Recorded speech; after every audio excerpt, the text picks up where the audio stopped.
chemistry starts off in the mouth to actually move or make any difference to some of the foods that it's meant to start to digest. But the thing is, if it's not the correct pH, then you're going to have a problem. And this is one of the things that happens with people who have chronic disease states, is that the amylase in the mouth isn't alkaline enough, so it doesn't actually start the digestive process. And the amylase works on starch, so it's the beginnings of the digestion of carbohydrates and starch. So one of the things I found very early on when I was working with people with ME was that there was something not right going on in the mouth. And quite often if you sort of spoke to them at length, they'd say that the taste in the mouth changed or something like that.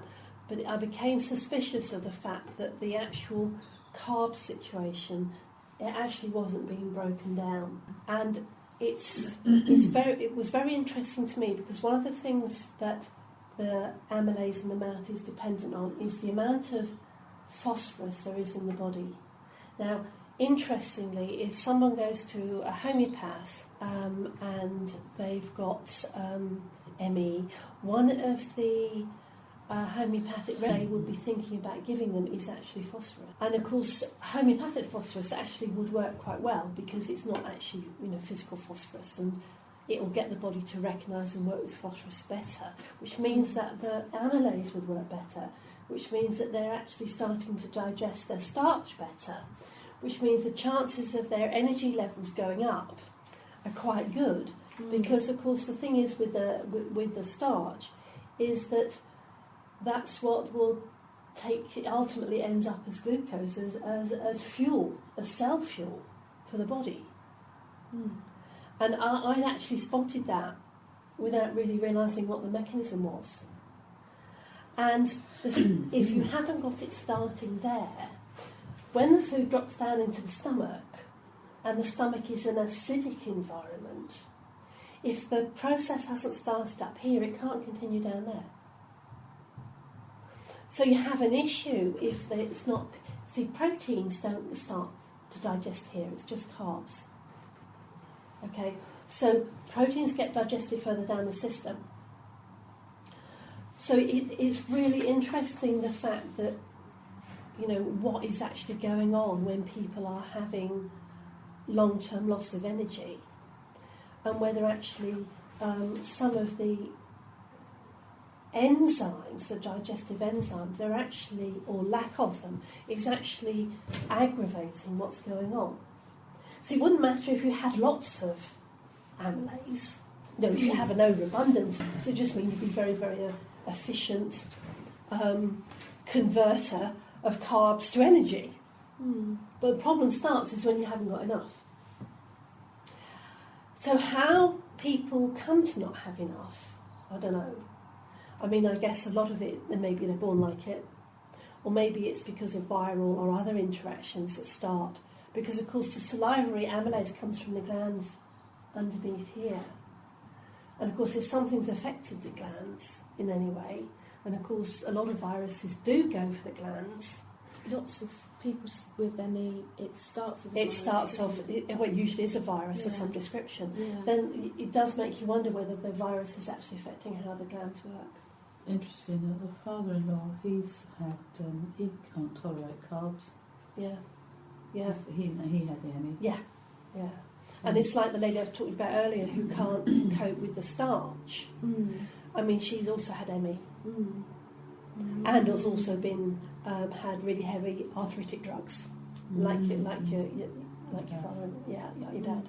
And so, of course, those loaded together is going to create potentially a lot of difficulties for the digestive system. Now, you can get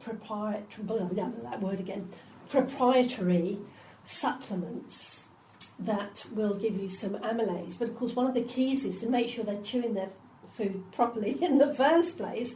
So even though the amylase may be not as strong, at least they've got some. Could certain foods that promote saliva production help, like eating something like sour at the beginning of a meal or something like that? Yeah, like lime and it's juice. and it's lime pickle. yeah, and it's things like that would actually help more to produce What about more. bitter herbs? Yeah, well, Because the same Swedish reason. bitters. Same reason, because they're also they're liver stimulants, but they work because of what it does to the mouth. Aperitif. Yes, sort of thing. Yes. What's it? Angostura. Angostura Bitters. bitters. Oh, Angostura bitters, very useful stuff as Angostura bitters. Yeah. Yeah. Michelle was taking that recently. What was that for? It's for liver support, and it stops hot flushes. Oh, that's what it was. Yeah. Yeah, it supports the liver, because the liver is one of the organs that struggles when you go through menopause, and it struggles to keep everything balanced. Well, you support it a little bit, and Angostura is one of the best ways, one of the best bitters. It's gentian that's in Angostura. You actually help the body, help the liver to hold its balance, and so it's actually one of the cheapest and most effective ways of liver support. Because gentian is just about the best liver support. Wormwood is probably the one after that, but of course people don't have much access to wormwood unless they grow it in the garden. But so gentian you can get in most supermarkets in the drink section, because you only need a couple of drops to last you donks. Yeah. You know, you're going forever and a day with gentian. Milk thistle, is that the similar? Milk thistle is a good long-term liver support, but it doesn't have quite the hit that something like dandelion or Angostura bitters or wormwood has. They are very, very bitters, those bitters, and they really do get the system going. But you wouldn't use them a lot for a long period of time, whereas milk thistle you can use for months and years on end, no problem. But it's more of a general support. Because we don't have the bitter herbs that we used to have in our diet years ago. No, So not anymore. No, we don't tend to do that. Yeah. Okay, so we have alkaline up here, hopefully. You know, the more alkaline the better, working up here. Gets everything created into the bolus, right? Preferably chewed till it's really mashed up or whatever. And then that goes down to the esophagus, hits the stomach. Right, now the stomach is seriously acid. Okay, now so we're not talking just a little bit acid. We are talking like burny acid. If you put your hand in it, you notice it. Yes, not comfy. I mean, it's amazing that the lining of the stomach is something else, basically. amazing. It doesn't. It's like something out of Alien. I was just going to say, it keeps dropping through. Yeah, it's amazing that it stays in one piece, to be absolutely honest. But yes, it's one of those things that the design of the human body leaves you absolutely gobsmacked.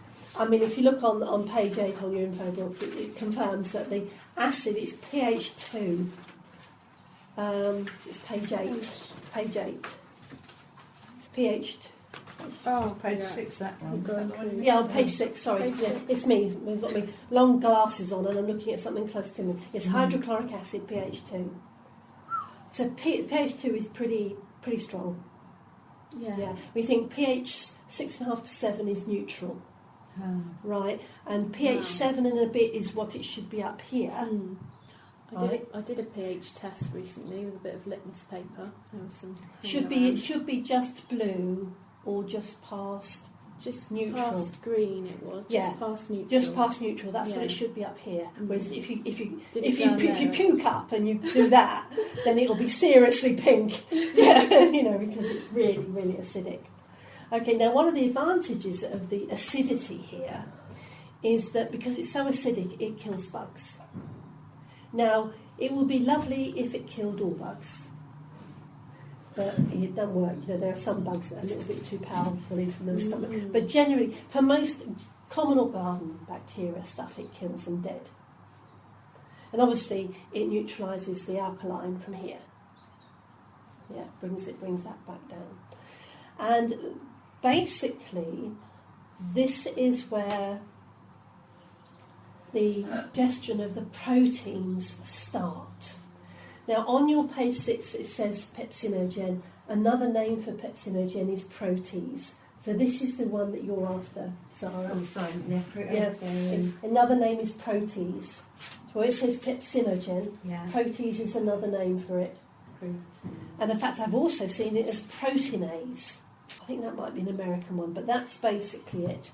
And so this is the one that actually starts the process of the digestion on the proteins. So you'll now be talking your meat proteins, your veggie proteins, and all your long chain dairy, things like that. So this is to do with what goes on in the stomach. Now, it's another thing that is interesting is that quite often with chronic situations is this isn't alkaline enough and this isn't acid enough.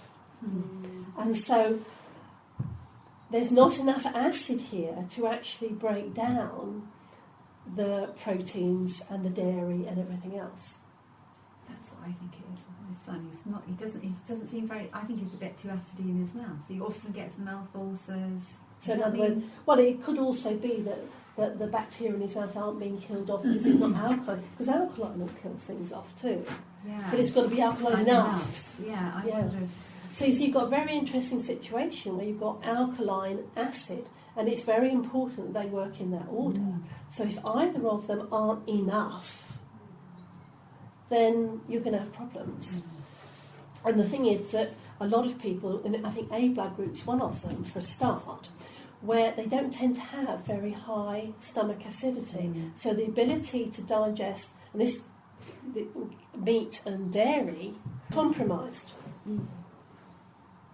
And I said this is very much borne out when I was we were working with people with chronic fatigue and things like that, is that there was just not enough acid. And you can always tell, because one thing you can buy from people like BioCare or Lambert's or their health shop or Solgar, you can buy betaine hydrochloride. It's actually a mix. I'll just take that down too. You can actually buy, it's often written like that, right, which is a dietary supplement that somebody would take just before they ate, and it increases the acid in the stomach. And I would always say to them, experiment, take some, won't do you any harm before you eat, and see what effect it has. And I tell you, a lot of people where this is an issue, the first thing they will say, improves things to no end. And can even stop all the other stuff we talked about today, IBS, leaky gut, because the food's been acted on in such a way that really breaks it down. You see, because if this doesn't work and this doesn't work, what's going into the duodenum? Big lumps of food. With nothing primarily broken down into its components. I mean, all right, the fine breaking down goes on in the small intestine. But that won't be able to do They that. won't be able to do that already. if you haven't been able to do the first two jobs. And what are you going to get inappropriate product, for want of a better phrase, which is what basically leaky gut is, you're going to get in your small intestine, is if it hasn't gone through the other processes. And so what are you going to be able to absorb from your food? If it's not broken down enough, you won't That's be able all. to- Yeah. The absorption rate, you're going to, that phrase, malabsorption, you're not going to be able to absorb any of the nutrients, let alone any of the energy, the sugars and everything else to actually fuel the body. You're not going to be able to break any of that down if this isn't working, and especially if this isn't working. I mean, this can be sort of so-so, providing you've broken your food up into little pieces, right? Because this is just the carb stuff. But if this is really poorly, this pH is like 4 or 5, there's not acid So the enough. mouth should be between 6 and 7. There should be 6 and 7. This has to be 2. Yeah. Okay. And so this isn't 2. Because I produce a lot of tartar on my teeth. And Yeah. the dentist said it's because you've got a high acid content. And so in other words, it's not alkaline enough. Yeah. So how do you get how do you raise your alkaline level in your mouth? Like I said, I mean, that's not so clear. Oh. I mean, apart from, like you're saying, is digestives, isn't it? That's what they call them. So a little bit of some of the bitters or something like that. That will increase the alkaline. Okay. Yeah, helps to increase the alkaline. It also gets the system ready for the food. Okay. You know, it's like the light bulb goes on and the body says, right, we've got food coming here, then we're off down, this is what's happening. You know, so it's really, really interesting when you're looking at the chemistry of it. It really casts a totally different light on what you think is going on. I mean, obviously, also in the stomach you've got renin, which you know is, of course, if you're going to do a junket or things like that these days, rennet is the stuff that actually solidifies and actually makes the milk protein into something that can be used. Intrinsic factor, which is one of those classics, you know, it allows the absorption of vitamin B12. Now we're back to meats again. You know, if you don't have intrinsic factor, not only can you not absorb vitamin B12, you can't process iron. So you see, lack of pH in the stomach is also going to have a very interesting effect on other things. Vitamin B12 is found in meat. There are a few things like, I think some of the green algae you can get vitamin B12 from, but vitamin B12 from other sources is very hard to get hold of. And this is one of the core problems that vegetarians and vegans have, is keeping enough vitamin B12 in their system, because like all vitamin Bs, B12 is water soluble, so it's not going to hang around, to enable their body to utilise the iron that's available to them. So which is why a lot of vegetarians and vegans will sometimes take vitamin B12 supplements. It's sometimes known as the red vitamin and the pink vitamin, because that's the colour it is. So it's a red energy supplement. But it's very important for iron absorption, and so therefore very important for energy levels. Is it in quinoa? Don't think so. I read somewhere that quinoa holds all Well, equivalent of meat. Well, but it'll be worth having a look, Yeah. actually. You know, when we have a tea break, it's one of the reasons I put my iPad, was so that I can answer questions, because I don't know, you know, I mean, I hold quite a lot of information, but I don't know all that sort of stuff. One of the problems I do is I crammed all this for my iTech, and the trouble with cramming is it doesn't stay. Yes. Okay. Okay, so gastrin is the other secretion that's in the stomach. Okay, and basically it gets the right acidic level. And it also, can you see, it says it relaxes the pyloric sphincter. So the amount of gastrin in the stomach will tell the stomach to release the chyme, you know, the churned up food bits, into the duodenum. So again, if the stomach's not working, then you've potentially got quite a lot of issues going on. You've also got a really interesting issue as well, is that there are some bacteria, and notoriously Helicobacter, which you might have heard of, that actually makes the stomach make itself more acidic because it likes an acid environment. It's one of those really annoying little bacteria that doesn't do what you think it should do. And the problem with that is that when the stomach's too acid, you get stomach ulcers. And this goes back to research that was done in our living memory. My father had that. Yeah, is the fact that they only discovered that it was this little bacteria relatively recently.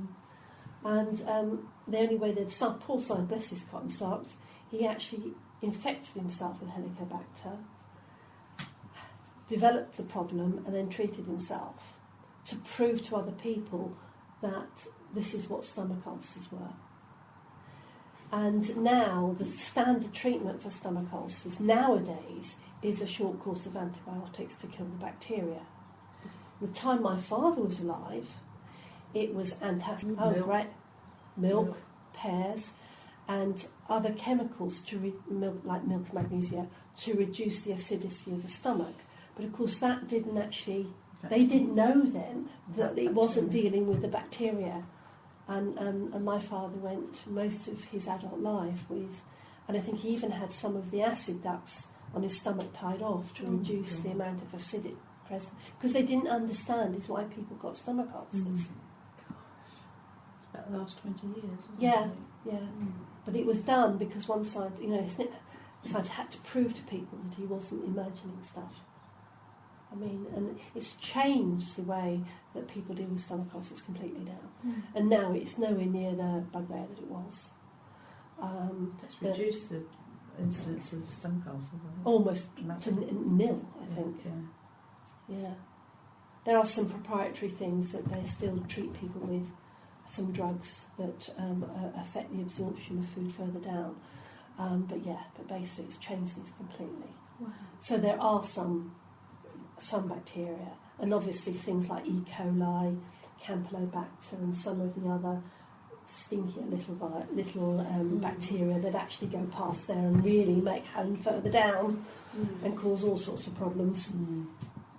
But again, if somebody's stomach is the right pH, whether they'd actually manage to get through. The other thing to bear in mind is the classic situation of probiotics. Again, thinking about media and all that stuff at the moment. How do you get a probiotic past a pH 2 stomach? Yeah, right. Yeah, exactly. I think the answer there is with great difficulty. Or you have to put in such high amounts that it does get through. So if people are considering probiotics, it's got to be shed loads of probiotics to get past the pH. Or you're not going to be able to get the good bugs, for a better phrase, past the stomach and into the small intestine where you want them to be. Unless you...